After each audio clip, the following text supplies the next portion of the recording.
靠，你又在这画呢？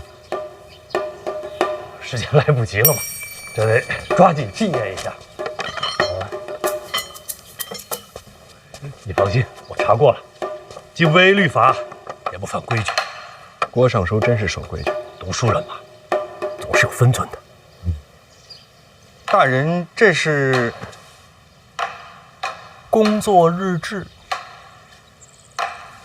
郭大人，这个造型这么白，更有力量感啊，是吗？力量，情绪，重要的是情绪。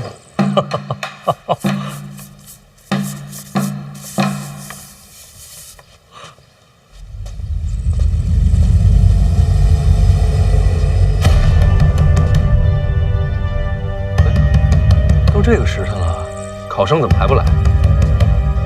小范大人有所不知啊，按照约定俗成的规矩，这个时候考生们都忙着过这个龙门桥呢。龙门桥。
来了。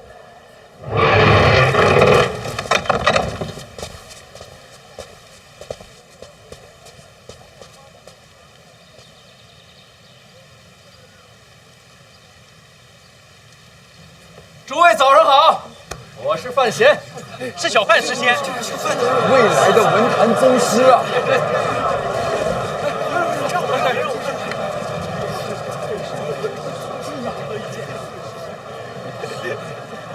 今日是春闱的日子，范某在这里祝愿大家，拿着智慧库的金钥，带着万卷书的头脑，顶着自信的光环，踏着好运的滑板，一路扬帆起航，驶向春闱那成功的彼岸。加油，雄起！祝福的话说完了，范某有一点丑话，也要说在前面。今日春闱，范某领了入院稽查之职。诸位身上要是有不该带的东西，烦请入院之前扔在此处。谁要是进院之后被发现了，一律取消春闱资格，绝无转还余地。范某，拜托各位了。小范大人发话了，不能再想出来了。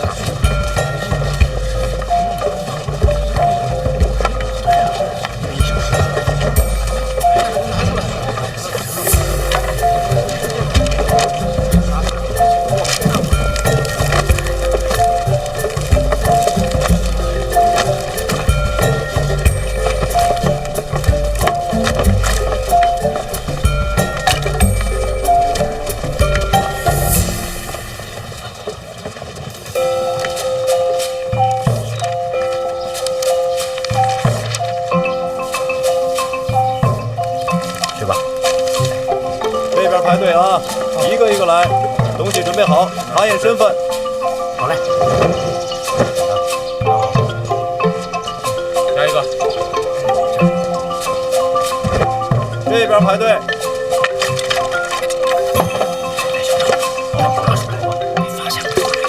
你的东西拿出来。郭尚书怎么能一直站着呢？来搬把椅子。不用，缓动作，查验身份，还得重新画。一个一个来。小范大人，你忙你的，我这看看就走。郭尚书辛苦，应该的。用心查，查仔细些。好，下一个。都来排队啊！一个一个。机长和嘉玲呢？东西都准备好。在前面呢吧，丢不了。查验身份。赶紧进吧，你没瞧见小范大人？下一个。来，东西放这儿。还真有人夹带小抄啊！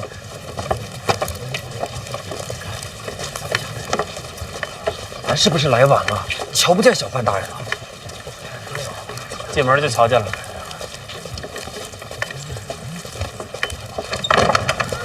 大人，我知道错了。大人，学生知错了，大人，学生知错了，大人。又是个藏小抄进考院的无耻之徒，活该，书都白读了。哎，就到我们了。听说小范大人会亲自稽查。哎，你说这诗仙，他得长什么样啊？再给我一次机会吧，大人，学生知错了。转过去。好，这边走。背书放这儿啊！哎，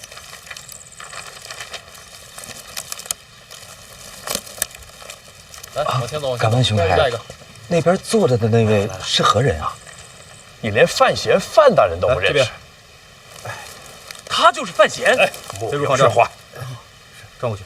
我眼花了，这不是跟咱们聊天的那位公子吗？他竟是小范诗仙。哇，真是他！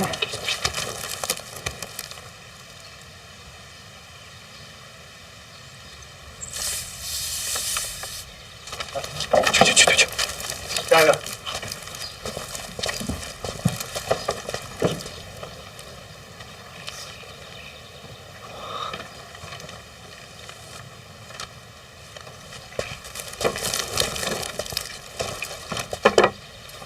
这是什么？哦，菜饼。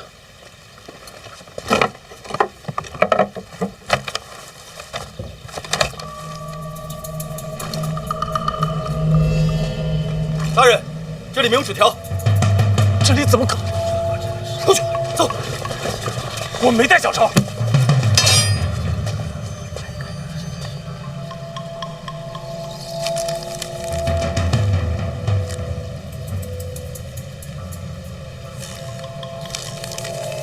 这是什么？胆子真大呀！他不是不想考的。回大人，学生不知。学生当真不知此事。我作证，杨雄才学非凡，绝不会有此等卑劣之行。叫什么名字？哪里学子？学生杨万里，泉州人士。杨万里。正是。小范大人，这不是你的门生吗？范闲跟他们见过面。看来这4个就是小范大人看好的了，不被几个人给入手。 4个都下手，那就过犹不及了。挑一个。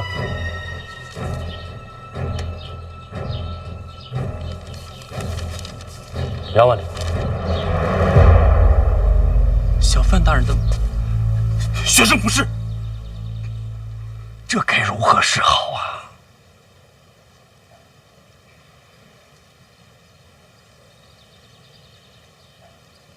我觉着吧，春闱应该干净，是得干净。那就按规矩办。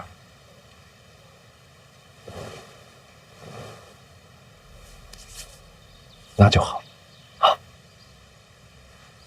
撤销泉州学子杨万里春闱资格，赶出考院，礼部记当，永不录用。不是我准备的，不是我准备的，不是我准备的，不是我准备的。郭尚书恕罪。恕什么罪？回尚书，这东西是我方才偷偷塞进去的。东西是你塞进去的？正是。为什么呀？在下从小读不进书，没前程可言，心里不平，就想坑个学生玩玩。什么叫玩玩？你想坑人？小人心也坏，那怎么又站出来了？我看那个学生有些可怜，突然良心发现了，这不是纯胡扯吗？回上书，句句属实。此话谁能信？上书，别生气啊，一把年纪了，再气坏身子。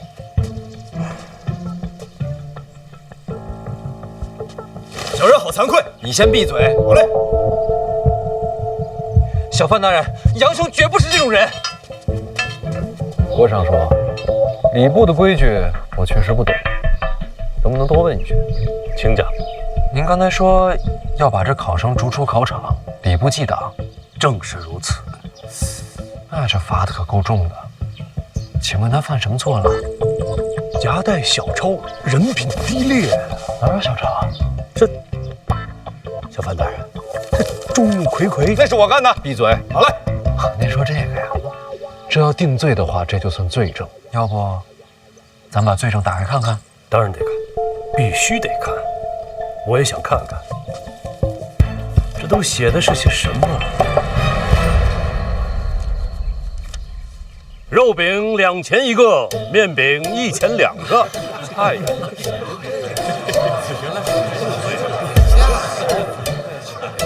这饼价也是圣贤定的。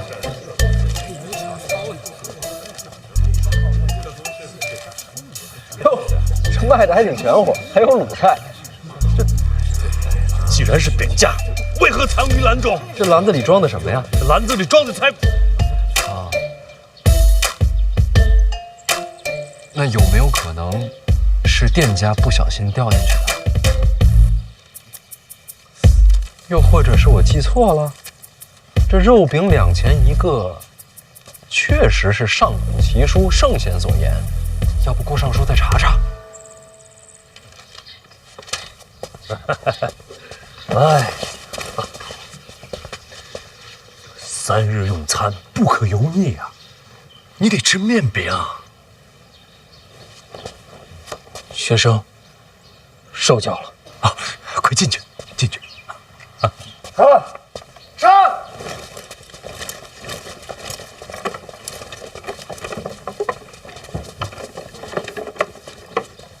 你又是怎么回事？回大人，我睡糊涂了。胡闹！春闱稽查何等大事，罚你1个月俸银。小人认罚。郭尚书觉得呢？小范大人，这边的事儿您多费心，我还得去考卷那边看看，累啊，闲不下来，闲不下来。郭尚书辛苦，郭尚书好走。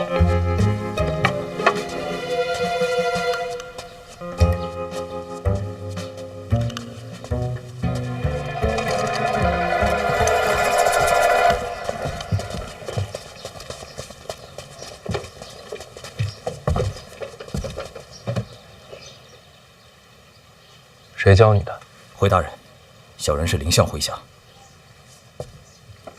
林相的意思，春闱若有麻烦，小人替大人接了。你自己的命不要了，用兵一时。回去转告师伯，回沪的心意我领了，春闱的事儿我自己接着。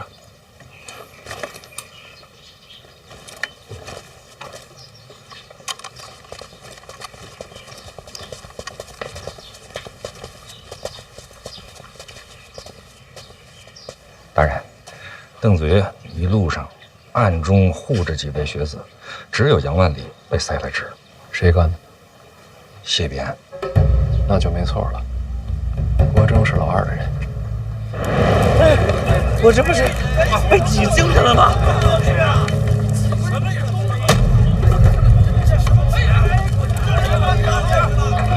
抱歉。郭征手段可是够恶毒的。这才刚开始，还有3天，咱们好好陪郭大人玩玩。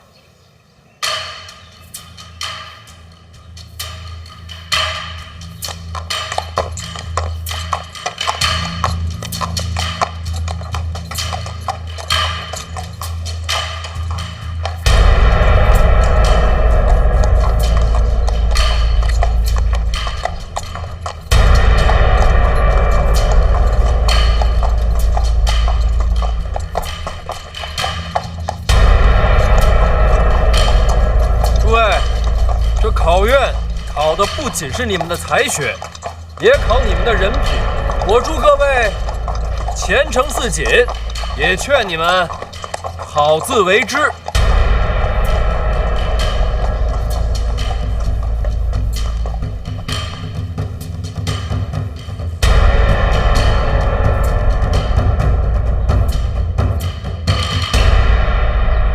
时辰到。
哎，程家林呢？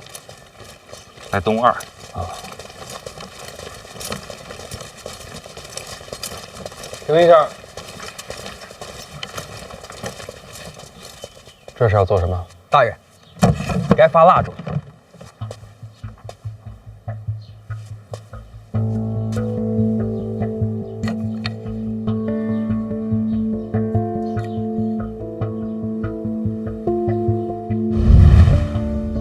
小范大人如今声名玉隆，权势滔天，对你弄点小麻烦，影响不大。想要你身败名裂，必须是大麻烦，而这第一件事就是火。考院内由礼部向各号房分发蜡烛，以职责而论，这件事必定由你经手。众考生挤在一起，若蜡烛动了手脚，什么后果？火灾。若几间号房同时起火，搞不好就是一场惨剧。想要毁了你的前途，就得要这么大手笔。我有本，先别发了，别怕了。考院巡查防火一事是重中之重，而郭征在这册子里却轻描淡写，一笔带过。我猜，这就是他给大人设的陷阱。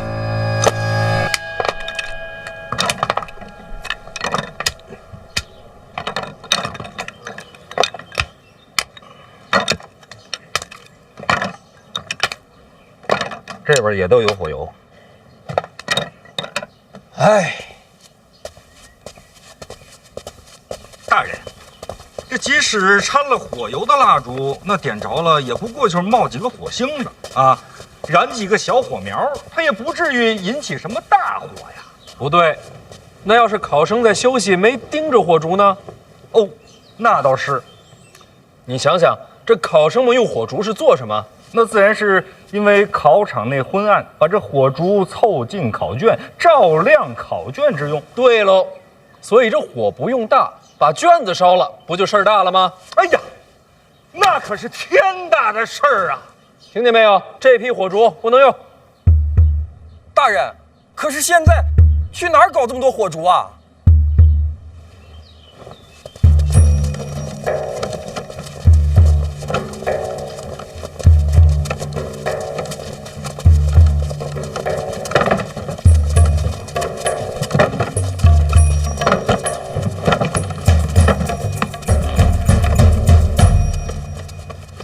？3日之内，所用火烛皆由监察院提供。还有啊，把这个麻烦转交给尚书大人。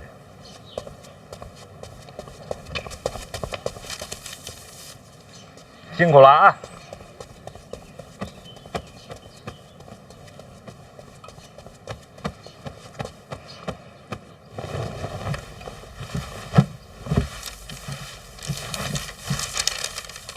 入库账册什么意思？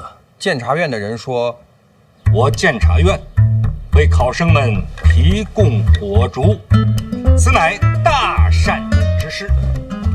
但是呢，咱们在商不是在官要严官啊。最重要的事情呢是要守规矩。这春梅本是你礼部的差事啊，那这火烛之钱也应该由你礼部来承担。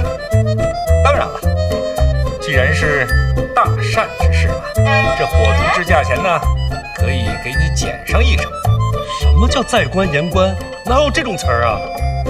再说这火烛，这监察院要插手了，咱们不是准备了吗？小范大人也有传话，国尚说，这几日啊，范某心血来潮，掐指一算，您猜怎么着？火光之灾不吉利啊！我就想着把这些蜡烛全换了，用我监察院的，到时候再出什么问题，都算到范某头上。当然了，您要是不愿意的话，咱就把这礼部的蜡烛检查一遍，但凡没事儿，咱就用回去。您说好不好呀？这掐指一算是有点胡闹了。再说了，人家都说血光之灾，哪有火光之灾这一说呀？大人，要不咱们就按照小范大人说的，自家蜡烛再查一遍。这小范大人也是忧心国事，本质是好的。那监察院的蜡烛用用也行，那还得再付一笔银钱呢。照付吧。哎，等等，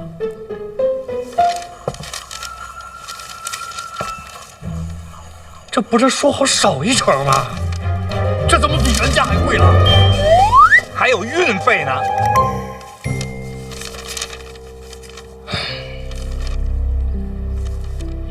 也不能耽误了考院学子不是？就照着办吧。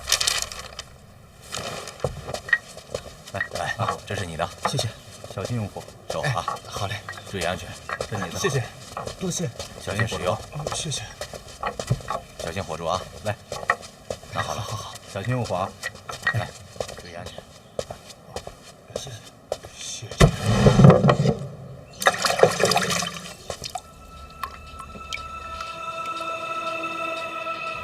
除火之外，还有个水。考院内的清水是为考生而备，既是饮用，也为防火。若是这水有问题，那全部的考生都逃不掉。大人，这水里有毒？那不至于，那就好。水放了很久，已经腐坏，绝对撑不过3天。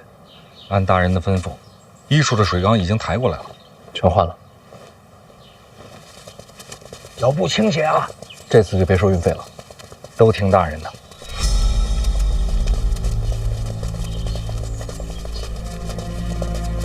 大人，这火烛的事儿，咱不给他弄大了。几只火烛被动了手脚，算不得什么大事。这种麻烦要等大火起了才算致命。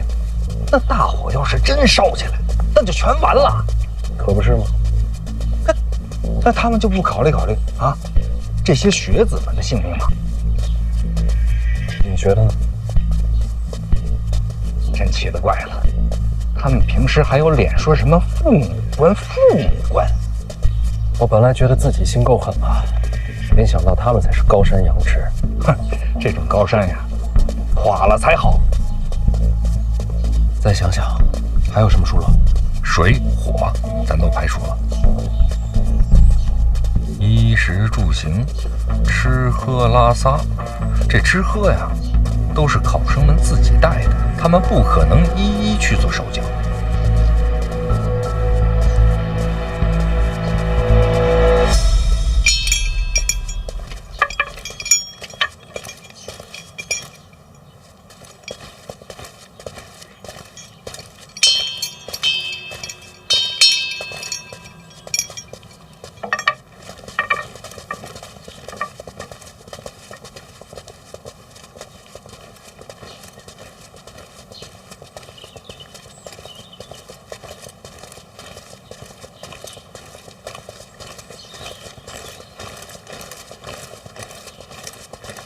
这是干什么去的？这是出大工去茅房的。不是隔间里边都摆了马桶吗？以前是都用马桶，可是毕竟这考成为3日，气味难闻，影响这些考生的发挥，后来就都改成去茅房了。这就是避不开的地方。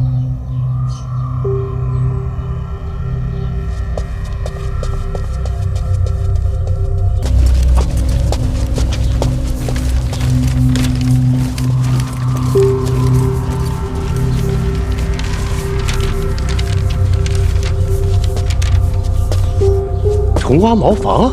是啊，又是小范大人的主意。大人，这确实有点莫名其妙了。就说人手不够，来不及。他从监察院1处调的人，根本没找咱们。考院重地，不得擅入。大人，监察院监理天下，按规矩，他们连考生都能当面带走。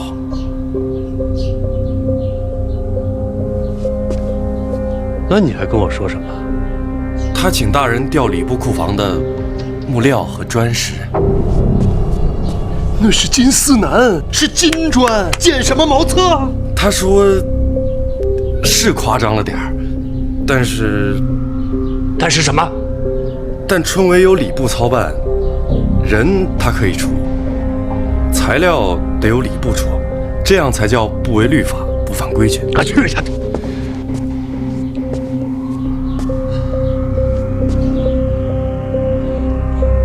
规矩是得按规矩办。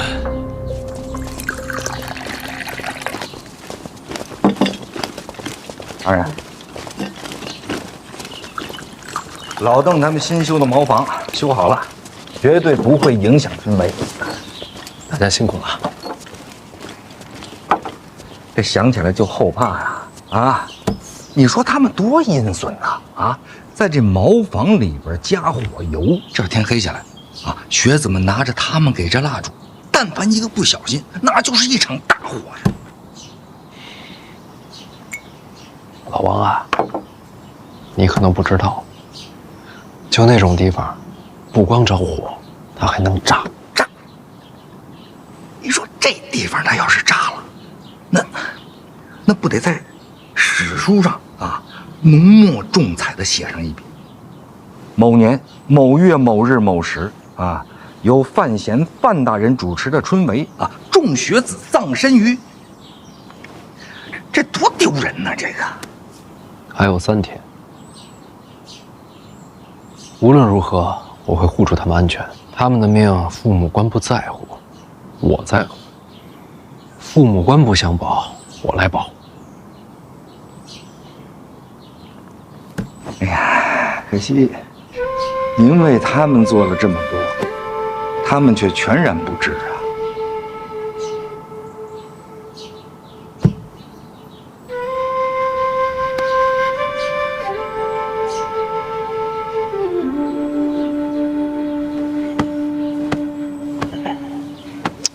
好人好事不留名，还请叫我红领巾。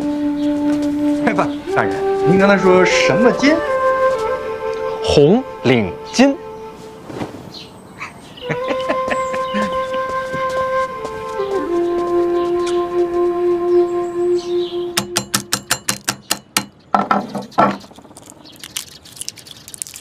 蜡烛和饮水都换了，连茅厕都现搭了一个。郭尚书还收买了几位考生，3日内找法子再构陷范闲就是。不用了，不用了。水火不起，终无大事。范闲这圣恩啊，没有几10条人命，压不下来。好歹也敲打敲打。既然敲不死，何必枉费心机？让郭征收手吧。可惜了这上好的机会。这事儿啊，有蹊跷。郭征的手段换我，搞不好也要被坑了。范闲奸诈？不是，这些细碎小事，也只有礼部打磨多年的老人才能够瞧得清楚，要不然谁会查看蜡烛饮水呢？礼部有人帮他。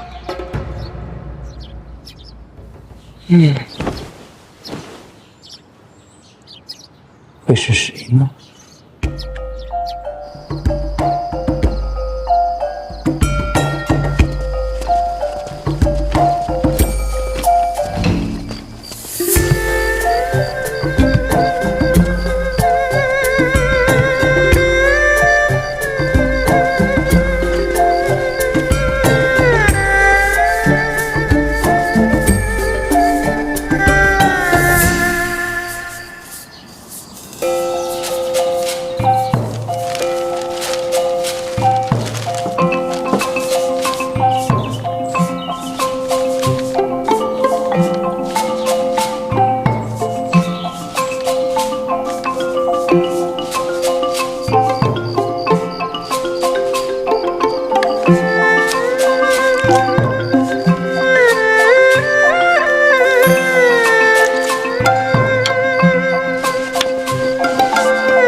这小范大人做事啊，确实细致，监察院都来帮手。哎呀，这3天是滴水不漏，毫无意外，可喜可贺呀！我也早就看好小范大人。郭尚书慧眼识珠啊，礼部有了郭尚书，便如大旱遇甘霖，枯木又逢春呐。卷子收上来了，哎，一切顺利。接下来就是无名誊录，绝不出意外，尚书大可放心。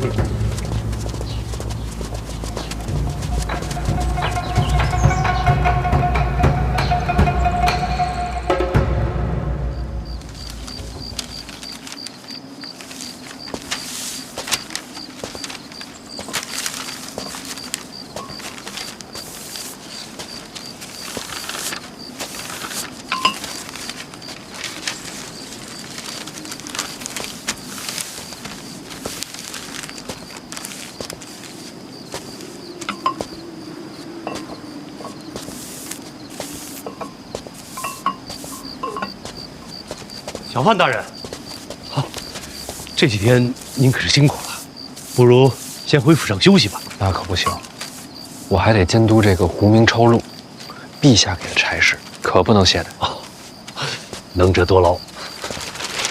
所以这就是胡明。对，人民胡住，方可秉公执断。那边就是抄录，所有的卷子我们都会统一抄一份。毕竟，字体这东西啊，也容易泄露身份。细致。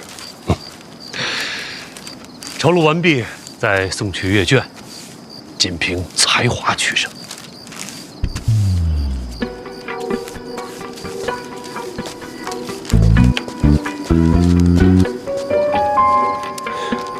我要是想做手脚的话，该怎么做呀？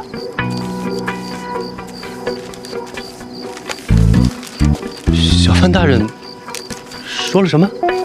我是在说呀，我要是想在这胡明超录上做手脚，该如何行事啊？小范大人，这个玩笑可不敢开啊！我不做这事儿，我就是好奇。那绝无此事。咱不聊现在，以前也没有管，不拿我当自己人，真的没有。我怎么听说这胡明的纸条有长有短呢？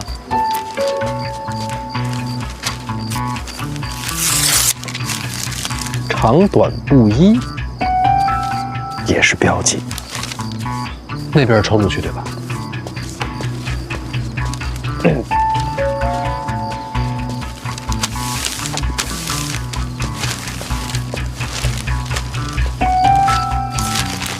然后抄录这边也能在纸上沾些墨迹，这样阅卷的人见了也就心领神会。绝无此事啊！小范大人这是在哪里听闻的？都是传闻。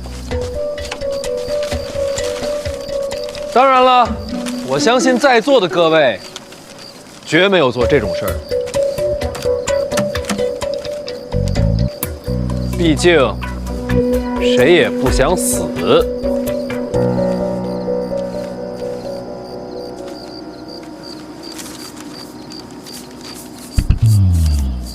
开个玩笑，各位好好工作，我学习学习。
郭征传话，范闲对礼部手段了如指掌。本来想着让帮一把殿下门客，如今看来不太方便。什么门客？我哪有门客？明白了，只有考生，没有门客。春闱嘛，干净一些，气势不错，谁都别插手，各自看命数。我这就让人转告国丈。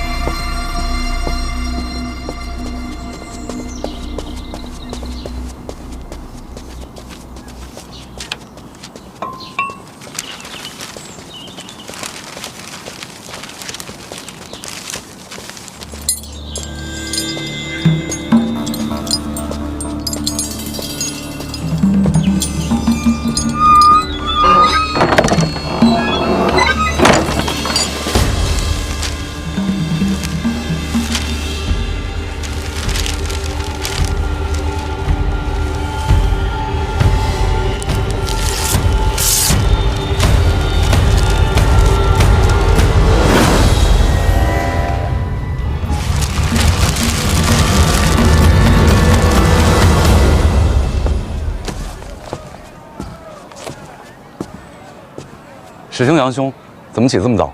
哈，习惯了，这时辰一到就睡不着了。师兄，都考完了，怎么还看书啊？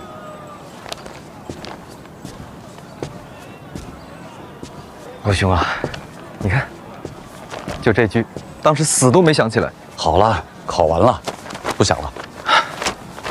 哎，程嘉林呢？啊，3天考完精疲力尽，怎么叫都叫不醒。是啊，这3天真是如脱胎换骨一般啊。是啊，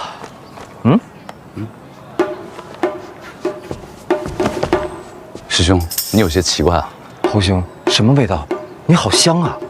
师兄好鼻子啊！又有吃的。当然，侯兄真的是有心。鸡呀，烧鸡哎！你哪儿来的？昨天晚上就备好了，本来想着咱们考完啊庆祝一下，结果你们3个睡得跟死猪一样。多谢侯兄这些时日以来的充饥之恩，千机散尽还复来。侯兄，小范大人的诗不是这么用的。好了，赶紧吃吧，快馊了。我来分。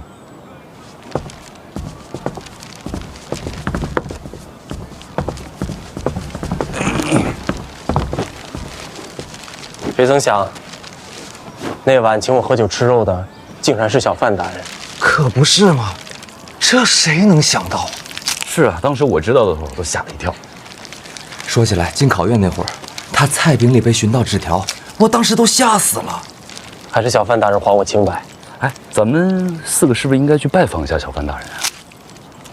为何啊？现在街上满是传闻，咱们4个应当是被当作小范大人的麾下门生了。可我们自己知道，我们不是啊。那莫不如我们顺水推舟？你的意思是登门拜师？小范大人的才学，做我等的做师绰绰有余吧？能拜小范大人为师，好啊！当然。可现在去，不就成了走门路了？是啊。身正不怕影子斜。对呀，身要正，影也不能斜。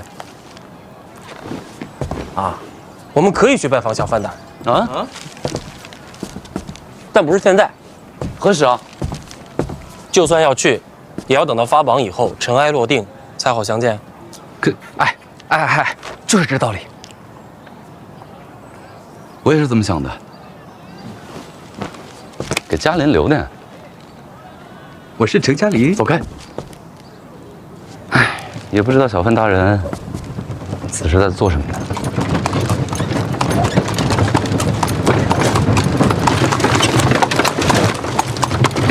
大人几天几夜没回府了，家里人都惦记了。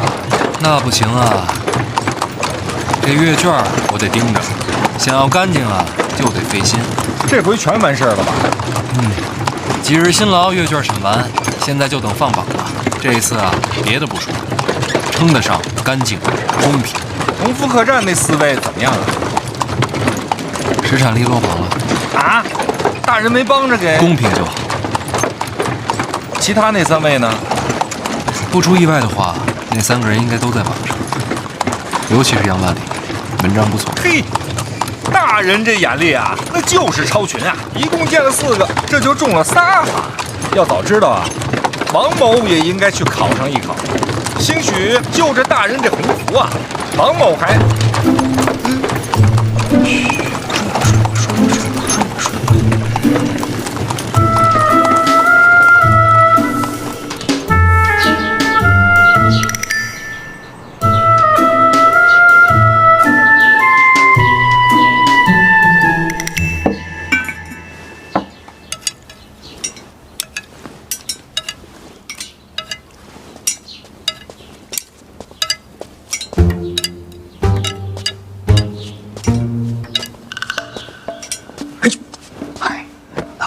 你这脚底下能不能有点动静啊？启年兄，这是小范大人的饭呐。啊，那启年兄，这又是？哎呀，这个肉啊，你知道啊，这是我家爸爸最喜欢的啊。哦，明白了，启年兄这是在偷小范大人的肉。这怎么能叫偷呢？你想，小范大人正在休息啊，他不吃这些菜了，这菜啊不能够对吧？那也不能这样吧？不是，这菜如果没有人吃啊，就会被倒掉，那不就是浪费吗？但是浪费总是不好的吧？倒也是。那我这么做，它有什么不好的吗？启年兄，你这么绕我，这个事情就分不出是非曲直了。哎呀，好了，哎，坐，哎，一块吃，别客气，好不好？这样，我请你啊，尝尝小范大人家的饭啊，来，尝尝啊，这个肉呢，啊，给我家姑娘留着，咱们把这个麻烦的啊有刺儿的鱼，咱们把它吃啊，来，那可是启年兄，你让我吃的。哎呀，我让你吃，哎，你尝尝这鱼眼睛啊，你平常看文书看的太多，补一补眼睛。哦，哎，即是，那我就尝尝，怎么样？鲜美。哎，好吃不好吃？好吃，自然是好吃，要不然你看我都长胖了。哎，你再尝尝这个啊，启年兄，小范大人，这还要睡多久啊？哎，你有事啊？是，这不是礼部那边吗？这个会试的榜单已经下来了，按照规矩放榜之前，得咱们先过一遍。院长看不就完了吗？那院长让我送来给小范大人，怎么这么死心眼儿啊？让大人多睡会儿，咱们多吃会儿，不好吗？来，你尝尝这个啊！哎，对，我先尝一口啊！嘿，好吃，尝。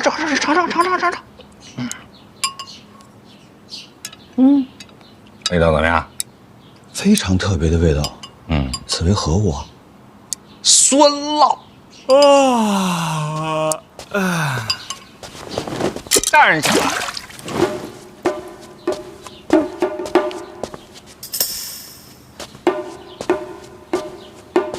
没事，接着吃呗。你看我干什么？老王也别装傻，嘴上酸奶都没擦干净啊！大人何为酸奶呀？有事啊？哎，这是会试的榜单，院长让我送来的。你们吃你们的。啊，我先找着我那筷子去啊。哎。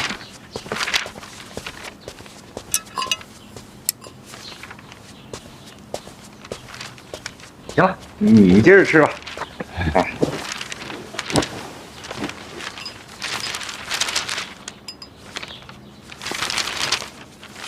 怎么了，大人？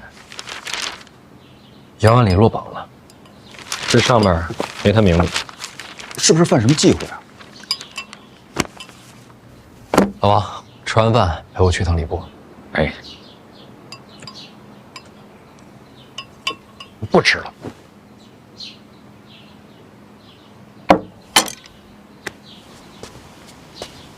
哎呀，你就别跟这儿绕了。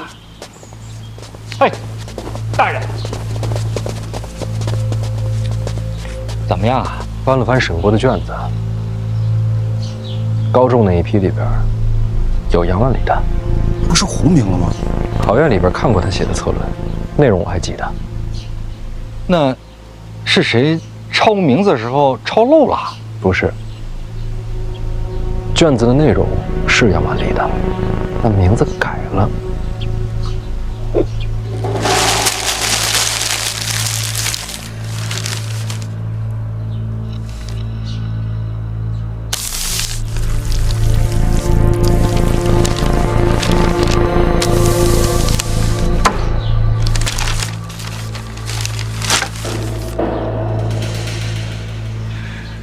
要个公平，这么难吗？这得查呀，大人，看看是谁顶替了杨万里。不用查了，这名字我认得。认呐？到时候这几个名字帮我扫一眼。殿下是想要我做什么？抄录的时候什么都不用做，就足够了。顶替杨万里的名字就在其中之一。太子门生。敢问大人，除了他，还有没有其他人就他一个，除他之外，其他名次一切正常。大人，一定要慎重，一定要慎重。二殿下已经与您心生嫌隙，此时如果再与太子交恶的话，此事要好好想想。不用想了，我这个人说了话就得算。什么话？这届春闱要干净。老邓，你带1处的人把这儿给我围了，没有我的手令，谁也不许放榜。领命。王启年在呢。去东宫。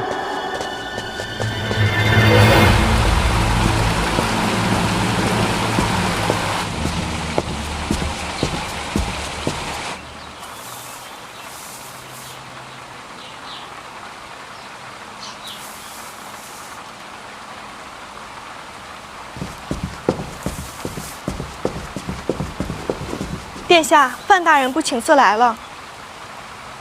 为何不早禀吗？快说！您要的制衣今天也好了，已经在来的路上了。谁安排的呀？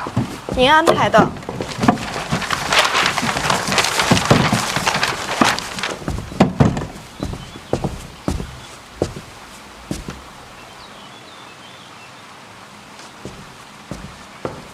小范大人，这么匆忙的来找我是为何事啊？来，里边请。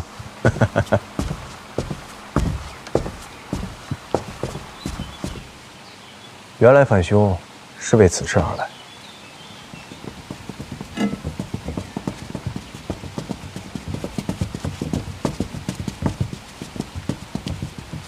这是特意让你瞧瞧，喜欢哪身啊？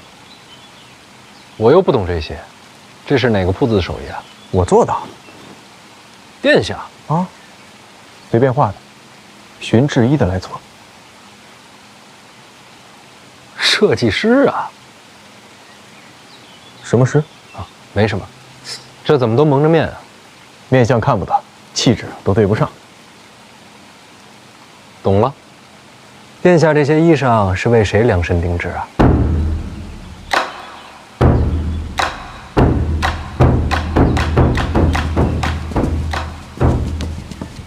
不为谁，瞎胡闹。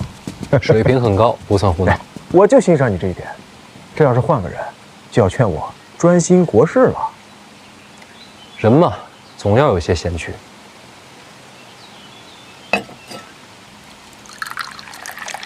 对了，这春闱榜单冒名顶替之人，的确是我门生。但是我说此事与我无关，你信吗？当然信。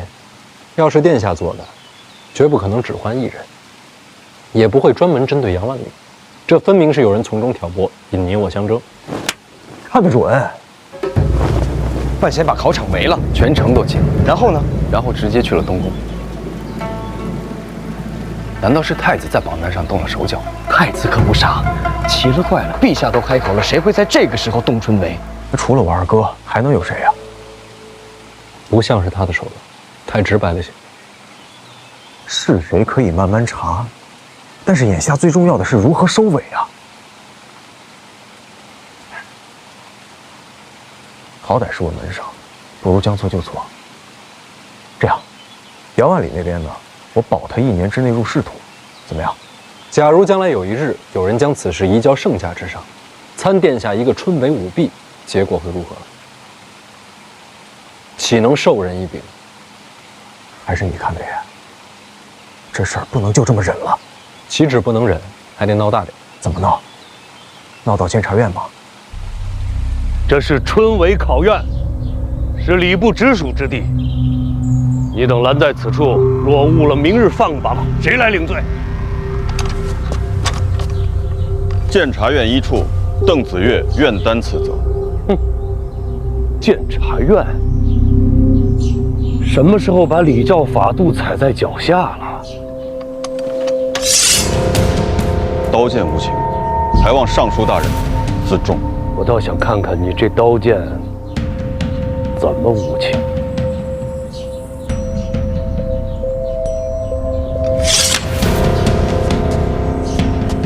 诸位同僚，我1处经年守礼，了然人情世故。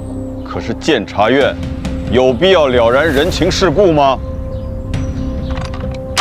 咱们手上这把刀，可不是摆设。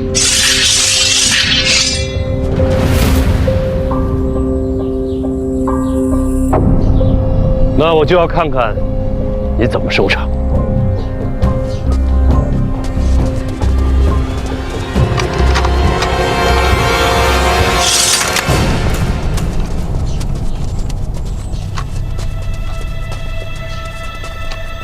诸位同僚，小范大人为众生封考院，此等风范天下少有。他说的都是真话。邓某此前终日浑浑噩噩，得过且过，可以说是耳聋眼瞎。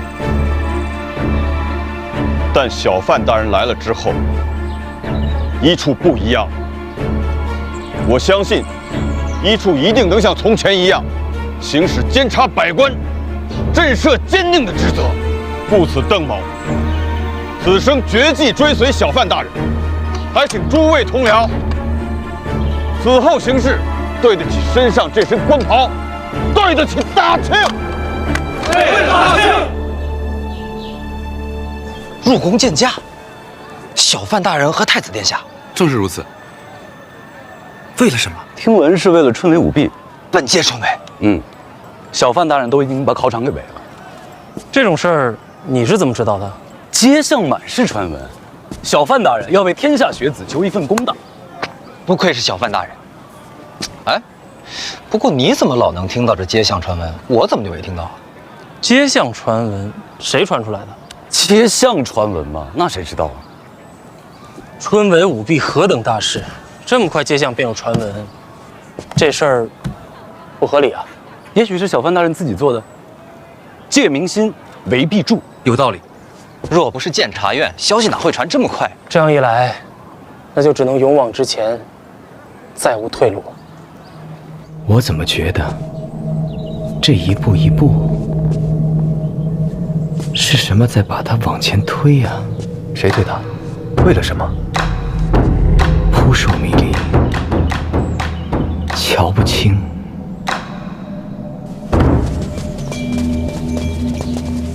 侯公公呢？回大人，陛下那边走不开。贵姓？可不敢言贵。小人红烛。年纪轻轻就能替侯公公当差，前途不可限量啊！多亏了检书司戴公公美言。检书司，就是给大人行贿3000两的戴公公。戴公公犯下大错，宫里最后问他谁适合接掌检书司，他就说了我的名字。等等，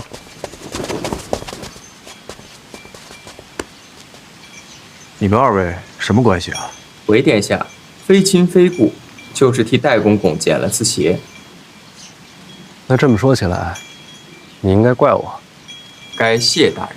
谢什么？若不是戴公公倒了，我哪有接掌检书司的机会？若不是接手检书司，哪有被侯公公赏识的可能？说到头，都该谢范大人。有没有人跟你讲过，宫里说话就不该这么直白？大人才华经世，如今又为天下学子毅然入宫，小人感佩至极，心绪难平。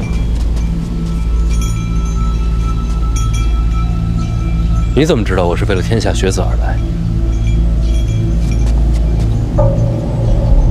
大人所言所行，传闻已广，传闻已广，满城皆知，叫人钦佩。是你故意放出消息造声势，手段高啊！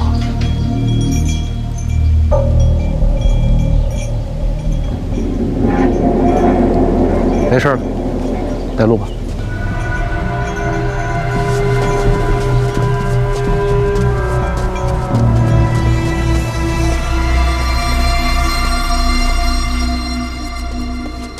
启禀陛下，太子求见，范闲求见。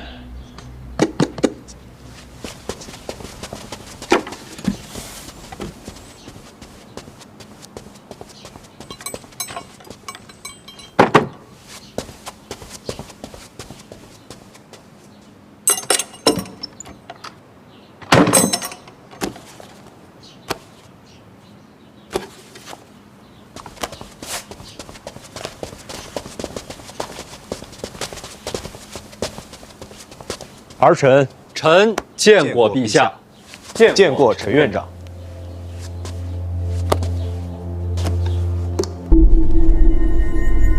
陛下和陈院长要是有要事商议的话，臣可以先告退。没有商议，送东西。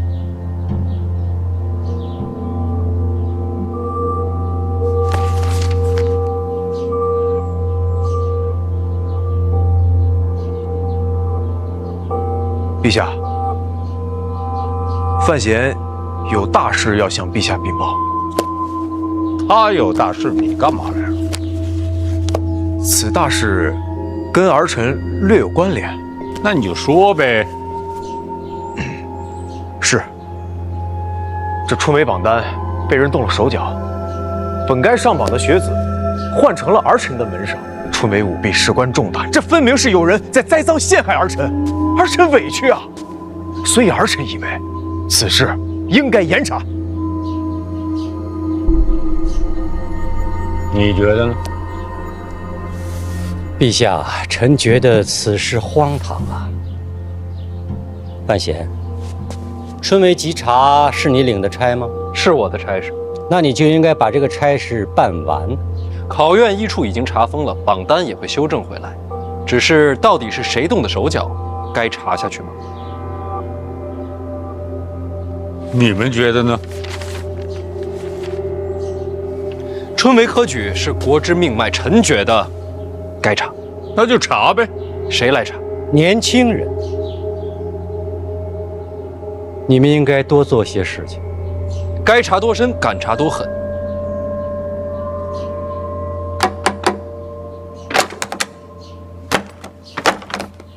这些都是5年来举证春闱舞弊的折子，到现在没有结果。为什么？大事化小，小事化了，没人敢查呀。因为查出的结果牵扯多少人啊？到底该查多深？该查多狠？该查多严？不敢呐，到现在也没人敢查。臣胆大妄为。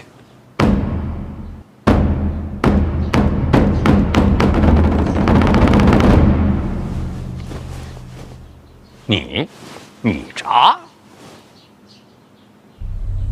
你要知道查出的结果，你受得了吗？臣自己接着。看好，有这许多折子，整顿吏治，义不容辞。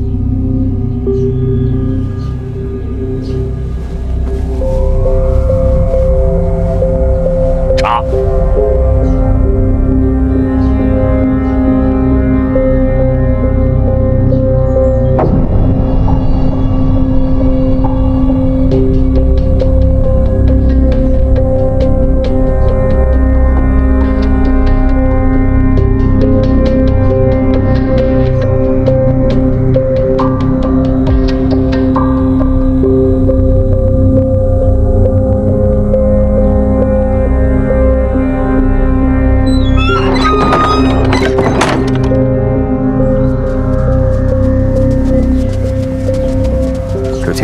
是该查，往年的案子你查他做甚了？赤胆忠心呢？啊，不查不行啊，殿下。这台阶也起了，名声也立了，没退路了。你的意思是说，陛下和陈院长想让你查？谁说不是呢？误差事，得罪人。我得罪的人还少了。哎，你不容易啊。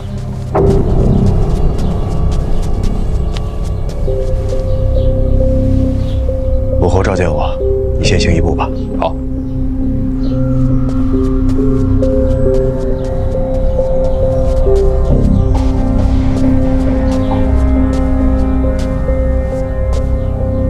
方才多谢洪公公提醒。借一步说话，请。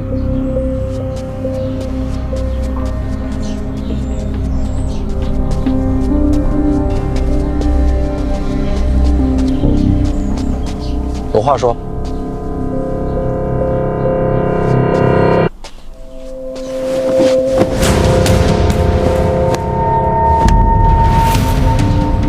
那这是哪一出啊？小人原本姓陈，是颍州人士，被贪官迫害，夺我家产，全族灭门。小人侥幸逃得性命，无处可去，才入了宫。哪个贪官？就是如今的颍州知州。颍州知州。恩公惩贪除恶，如今这贼人已然抄家入狱，被判了斩立决。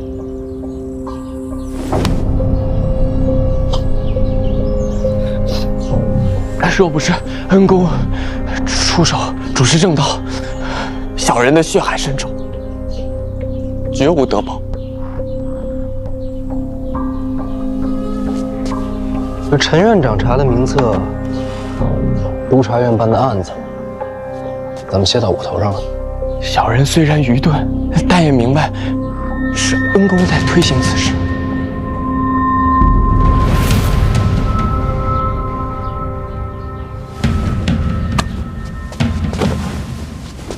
我不信。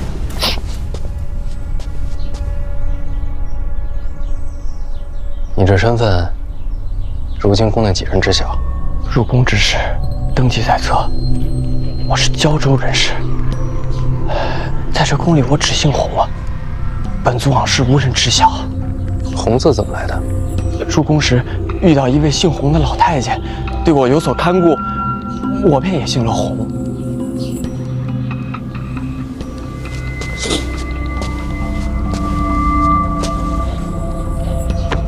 往后不要叫我恩公。明白，大人。你明白什么？从今往后，我便只在心中记得大人恩情，除此之外，绝口不提。先带路吧，好多事儿要忙呢。大人请。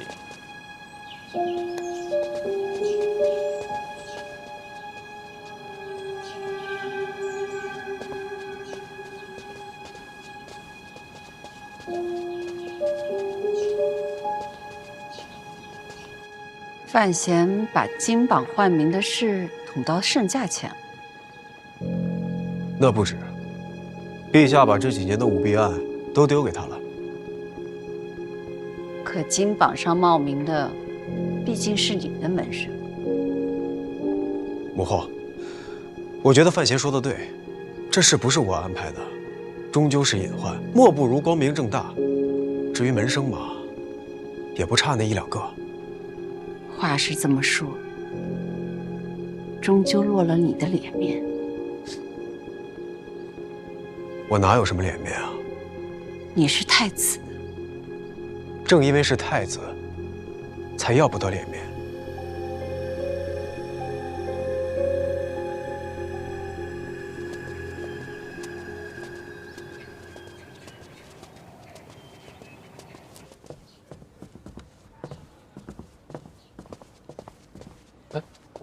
人呢？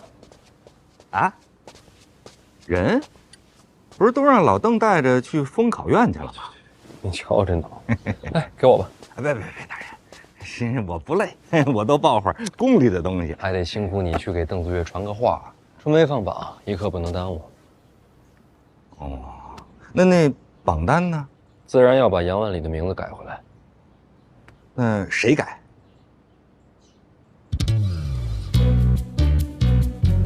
不会吧？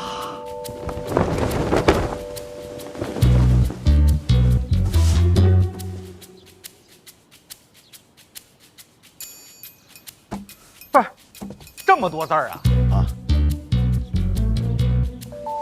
咱不就把这个名字一划，写上杨万里3个字不就行了吗？哦，道理倒是没错，毕竟是金榜嘛，直接在上面修改涂抹，有失体统吧。是啊，可是这万一我错了一笔呢？祁年兄，凡事还是多往好处想。有什么好处啊？比方说，手抄金榜者，从古至今唯祁年兄一人耳。那是啊。可是我这，不，这万一错了，哎，老大，还是你来吧。哎，使不得，大人是吩咐，您错了。不，你的字儿比我的字儿好。那我命也好呀，我不用做这事儿。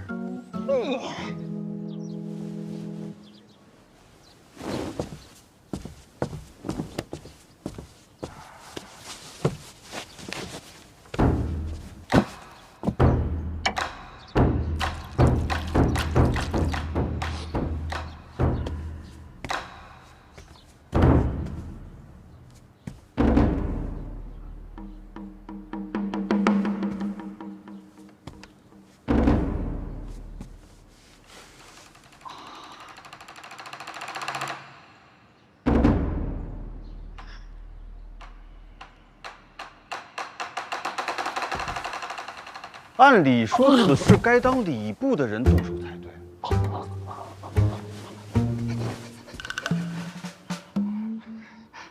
大人说了，这放榜之事啊，年年都是礼部来做，他们也累了啊。今年呢，就让咱们医处替他们分担了。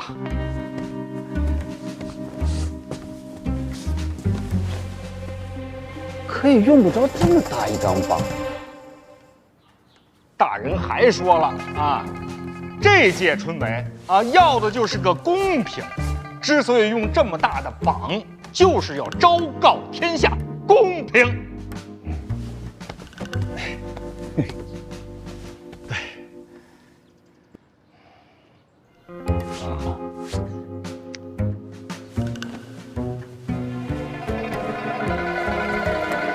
那既然这么重要，应该大人亲自提笔才对。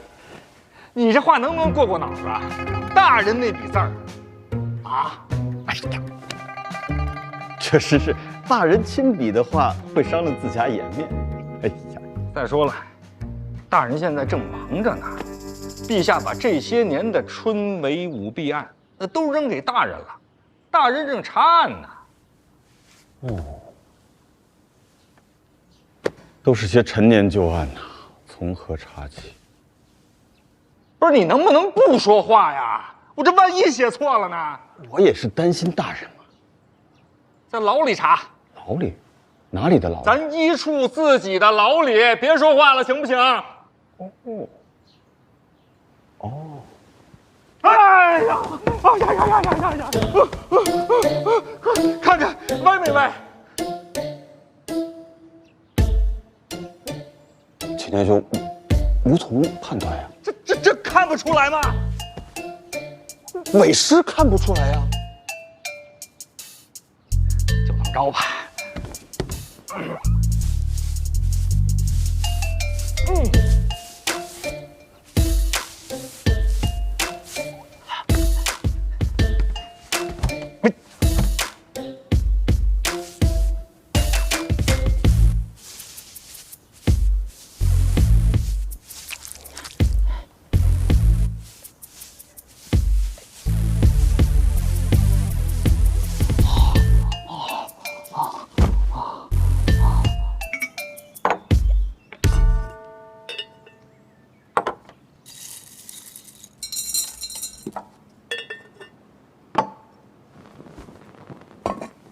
你怎么在这儿啊？我陪我爹。不是，我是说医处的地牢你怎么进来的？我跟王启年说了，老王就让你进了。一开始不同意，然后呢？后来我就问他，我说我回来京都算不算是暗中行事啊？那当然算。他也是这么说的。然后我就问他，那既然是暗中行事，目的不就是不被别人发现吗？那我待在地牢岂不是很合适？你这什么话？居然很有道理。然后我又跟他讲，我说范闲求我爹做事，事成之后，万一他要杀人灭口，我要是跑了不合适啊，所以我要跟我爹待在一起，待在地牢里。如果你真的要杀人灭口，大家都方便。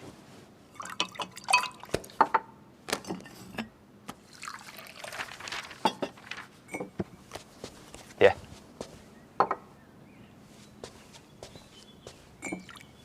然后王启年就让我进来了，喝茶。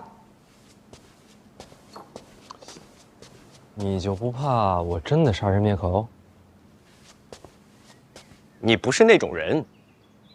这么信任我？也没有什么信任不信任的，我就是想跟我爹待在一起。老夫也要感谢小范大人，把我从刑部调到一处，在这里住着，舒服多了。待几天就放你出去，放心，不灭口。其实，这些案子我多多少少都知道一些。能查吗？查，是能查呀，但是查完了，又能怎么样呢？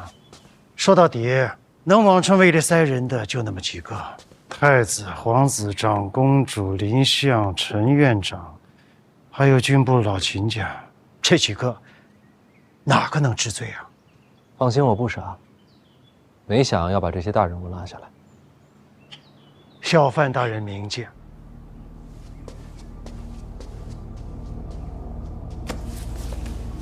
背后的动不了，还有办事儿的。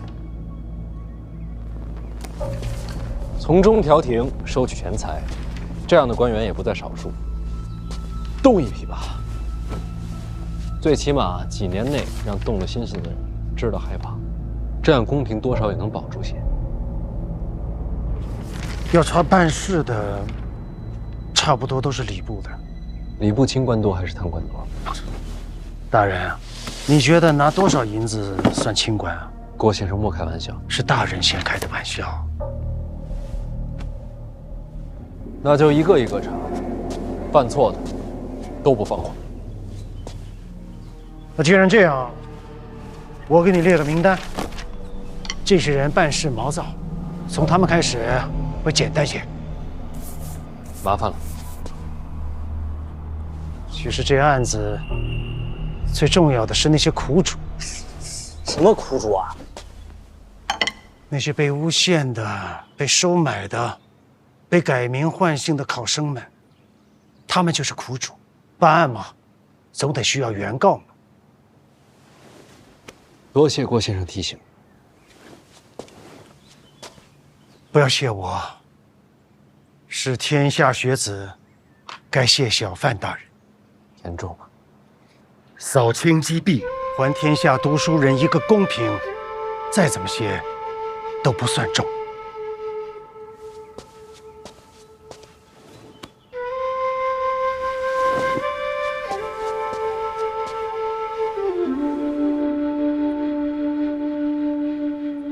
谁找我？在门口。小贤贤，大宝，快进来！你出来吧！你进来！你出来嘛！你进来吧！哎呀，你就出来吧！你进来我就出去。我进不去，你快出来嘛！快！刚才叫你进来，你怎么不进来啊？不行的，这里是你办差的地方，如果我进去做错事的话，别人会笑话你的，你就该没面子了。胡说，谁敢笑话你？进来看。不行啊！我就来看看你。谁带你过来的？啊，袁先生啊？啊，就他一个？袁先生陪着，爹放心。那肯定的。小贤贤，你现在有时间吗？爹要请你喝茶。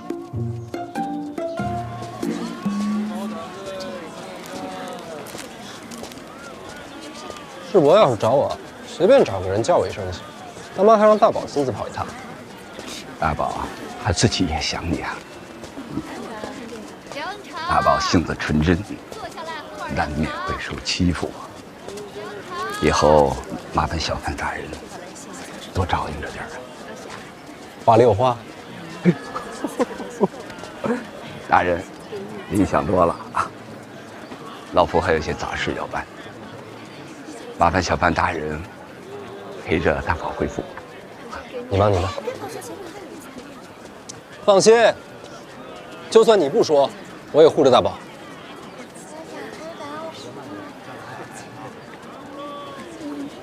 袁先生今天怎么回事？古古怪怪的。是不是因为他的唐人太小了？有可能。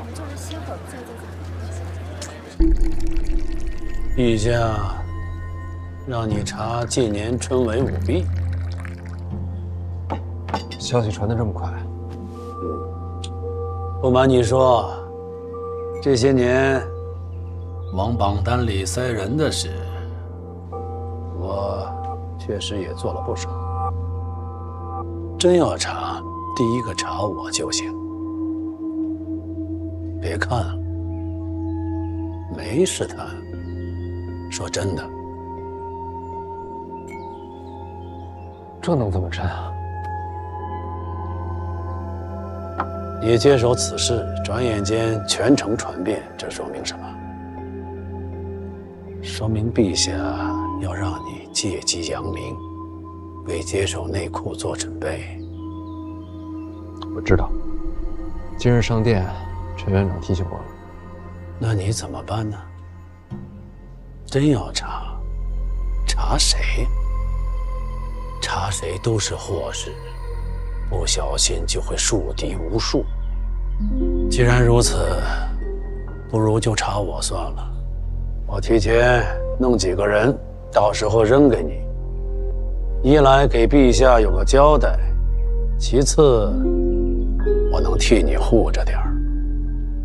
做官嘛，过于悍勇，下场堪忧。时国真是如同蜡烛一般，什么东西？燃烧自己，照亮了我。乱七八糟，什么歪理？还没来得及谢过时伯，春闱那天，你也替我考虑着。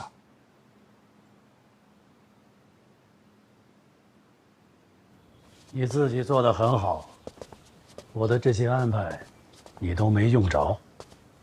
这份心意一时难得。我这个辈子，一人之下，既然能护着你，就多护着些呗。啊，总得给你些时间，待你抽枝发芽，亭亭如盖，就该靠你护着林家了。绝不相负。也不必如此认真，我也不会这么快就退。你且安心，万般烦扰都有我在。哎，那袁先生去哪儿？我等着他下棋呢。要是我悔一步，这盘棋我还能赢啊？袁先生不是办事去了吗？办什么事啊？不知道，不是你安排的。去见男的还是女的？这我哪知道啊？这个袁先生，瞧上去一本正经的，我早猜他倒麻着了。哎，你说他会不会在外边藏着个偏房啊？这，你有没有偏房？没有，我心里只有板儿。死离离没有，海棠朵朵没有。哎呀，还有那抱月楼圆梦，这个真没有啊，这个真没有。前面两个也没有，师伯您这套下的也太快了。